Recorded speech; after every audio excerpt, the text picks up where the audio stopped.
भारत देश की दूसरी परमाणु पनडुब्बी का नाम क्या है और देश की पहली परमाणु पनडुब्बी का निर्माण किसने किया हुआ था?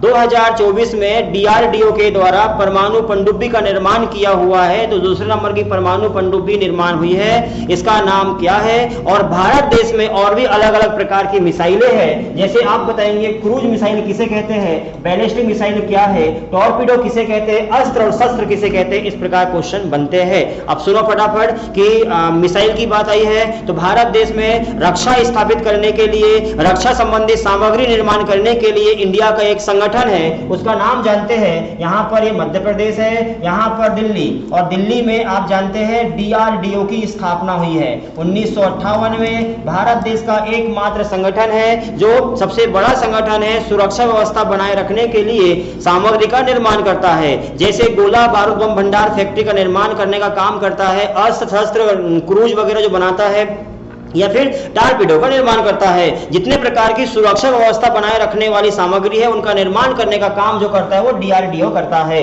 डीआरडीओ की स्थापना 1958 में दिल्ली में हुई है और इसका फुल फॉर्म होता है defence research and development organisation. Full form मैंने बोला, फिर से दोहराएंगे, defence research and development organisation. इसके द्वारा 2024 में एक पनडुब्बी का निर्माण किया है, पानी के अंदर डूब के चलने वाली जो पनडुब्बी है उसका निर्माण किया हुआ है। उसमें हम लोग गोला बारूद वगैरह रख सकते हैं और बिल्कुल लैस रहेगा, तैयार रहेगा, सामने वाला दुश्मन दिखा उठा के धार में फेंकने का है। इसको हम कहते हैं परमाणु पनडुब्बी। तो देश की पहली परमाणु पनडुब्बी कौन सी थी? पहले आप समझिए कि अस्त्र किसे कहते हैं, शस्त्र, क्रूज, बैलिस्टिक, मरीन और टारपीडो किसे कहते हैं, समझो फटाफट। देखो ये है समुद्र, समुद्र में जब कोई दुश्मन यहां पर छुपा हुआ है तो इसको हम लोग ऊपर से ऐसे नीचे की ओर मार करेंगे, इसको बोलते हैं हम लोग टॉर्पीडो।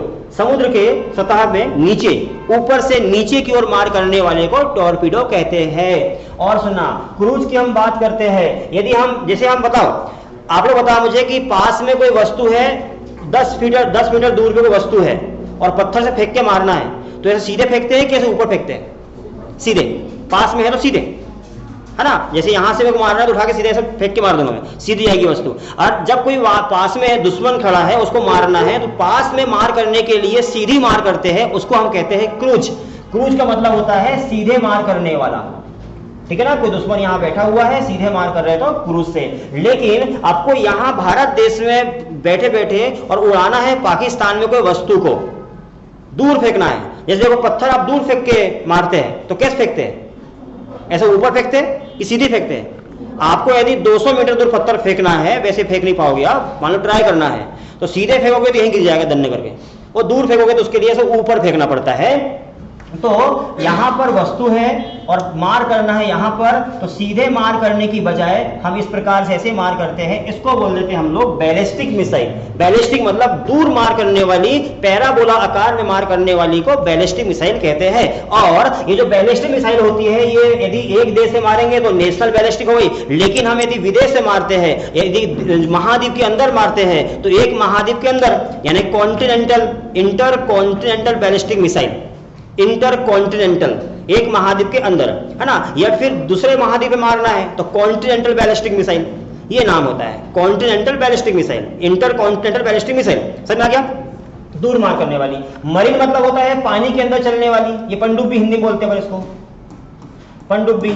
लेकिन ये बता मुझे कि अस्त्र किसे कहते हैं, शस्त्र किसे कहते हैं? क्वेश्चन यहां से बन जाता है। 2011 का पेपर जो है संविदा में क्वेश्चन आया हुआ था, निम्न में से क्या है अस्त्र, अस्त्र किसे कहते हैं? ऑप्शन देता है। तो मैं आपके सामने ऑप्शन देता हूं, जो लाइव वाले विद्यार्थी पढ़ रहे हो बताना, आप लोग बताइए। मैं यहां नाम लिखता हूं लकड़ी, और लिखा मैंने यहां पर भाला, पत्थर और बंदूक। इससे बताना है कि इसमें से शस्त्र कौन सा है, शस्त्र कौन सा है, अब समझना पड़ेगा भाई। शस्त्र किसे है, कहते किसको है, शस्त्र किसे कहते हैं? तो याद रखेंगे, शस्त्र मतलब होता है साथ में, हाथ में पकड़ के मारने वाला, हाथ में पकड़ के मारने वाले को शस्त्र कहते हैं, और फेंक के मारने वाले को अस्त्र कहते हैं। फेंक के गया तो अस्त्र, पास में पकड़ के से मारा तो शस्त्र, जैसे ये मैंने मारा ये शस्त्र हो गया, फेंक के मार दिया अस्त्र हो गया। समझा कि नहीं? बंदूक पकड़ के से मारते हैं, अस्त्र है, नहीं क्या है, साथ में है ना, शस्त्र है बंदूक, ठीक है ना। जैसे लकड़ी हम पकड़ के मारे, तो शस्त्र, लेकिन फेंक के मारे अस्त्र। पत्थर ऐसा मारा पकड़ के, ऐसा कूट रहे हैं, लड़कियों को नहीं कूटते कि मम्मी लोग, इधर आ तू कहाँ गई थी, पकड़ दे कूट दे कूट, ये वाला तो क्या है, ये शस्त्र है। और भाग रही है, फेंक के मारा तो ये अस्त्र है। समझ गए आया, तो ये कहानी, तो अस्त्र समझ आ गया। तो लकड़ी यदि पकड़ के ऐसे मार रहे हैं डंडे से तो क्या है, ये शस्त्र है, और फेंक के मारा तो अस्त्र है। भाला फेंक के मारते हैं तो क्या है, अस्त्र है। पत्थर फेंक के मारते हैं, अस्त्र है। बंदूक पकड़ के मारते हैं, शस्त्र है। गोली दूर गई, अस्त्र है।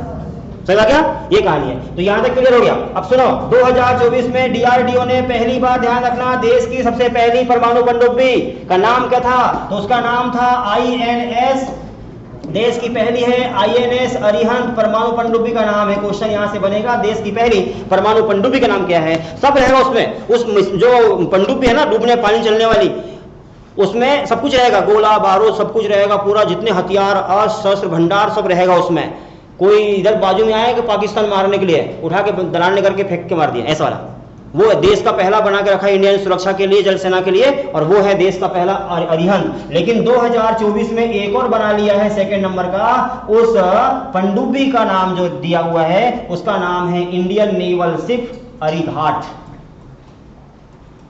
अरिघाट, और मेरा गांव का नाम है बारीघाट। मैं जिस गांव से बिलोंग करता हूं वो गांव का नाम बारीघाट है, और ये इधर लिखा है अरिघाट, याद रखना आप, ठीक है। चलो इसको लिखो फटाफट आप।